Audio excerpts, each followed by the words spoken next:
औद्योगिक संबंध संहिता संशोधन विधेयक 2026 पर श्री चंद्रशेखर आजाद जी की प्रतिक्रिया। धन्यवाद सभापति जी कि आपने मुझे औद्योगिक संबंध संहिता संशोधन विधेयक 2026 पे मेरी बात रखने का मौका दिया। किसी को क्या बताएं कितने मजबूर हैं हम, बस इतना समझ लीजिए मजदूर हैं हम। सभापति जी, मजदूर का पसीना सूखने से पहले उसको उसकी मजदूरी मिल जाए, ये बहुत महत्वपूर्ण है। मैं धन्यवाद दूंगा बाबा साहब अम्बेडकर को कि 15 अगस्त 36 को उन्होंने labour party of Indian labour party बनाई और उस मजदूरों की लड़ाई की शुरुआत की।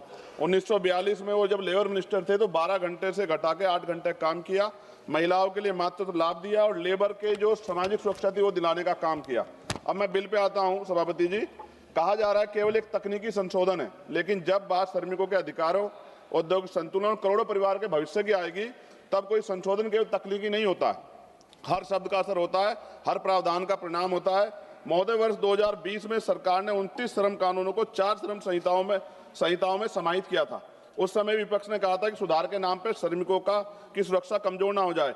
महोदय, ये विधेयक कहता है कि पुराने कानून ट्रेड यूनियन अधिनियम 1926, औद्योगिक विवाद अधिनियम 1947, औद्योगिक रोजगार अधिनियम 1946 का निरसन वैधानिक रूप से हुआ है। लेकिन मैं सरकार से पूछना चाहता हूं, क्या पुराने कानूनों में मौजूद श्रमिक सुरक्षा प्रावधानों का मूल्यांकन किया गया है? क्या राज्य और श्रमिकों संगठनों से व्यापक परामर्श हुआ है?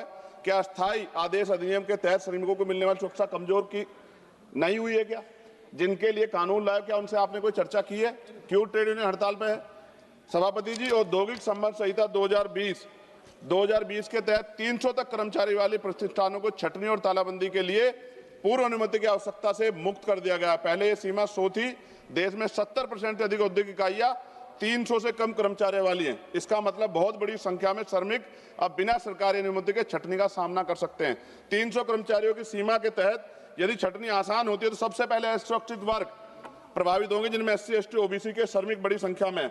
मेरे संसदीय क्षेत्र नगीना में विश्व प्रसिद्ध लकड़ी नक्काशी उद्योग के लिए जाना जाता है। वहाँ हजारों कारीगर छोटे उद्योगों में काम करते हैं। सभापति जी, श्रमिक व पारंपरिक हुनर से जुड़े इस परिवार इस कानून से प्रभावित होंगे। हमारे क्षेत्र की अधिकांश इकाइयां 50 से 250 इकाइयों कर्मचारियों के बीच हैं। यदि 300 की सीमा के तहत छटनी की अनुमति बिना पूर्व स्वीकृति के दी जाती है तो इन छोटे उद्योगों में कार्यरत श्रमिकों की नौकरी की सुरक्षा पर सीधा असर पड़ेगा। यह कानून उद्योगों को हायर और फायर की छूट देता है। सभापति महोदय, देश के औद्योगिक और असंगठित क्षेत्रों में बड़ी संख्या में SC, ST और OBC के श्रमिक कार्यरत हैं। सरकार ये सुनिश्चित करे कि औद्योगिक विवाद समाधान तंत्र, गिरवांश, रीडर सेल, कमेटी और ट्रेड यूनियन संरचनाओं में इन वर्गों का पर्याप्त प्रतिनिधित्व रहेगा। रोजगार निवेश से आता है, निवेश मांग से आता है और मांग आय से आती है और आय स्थिर रोजगार से आती है।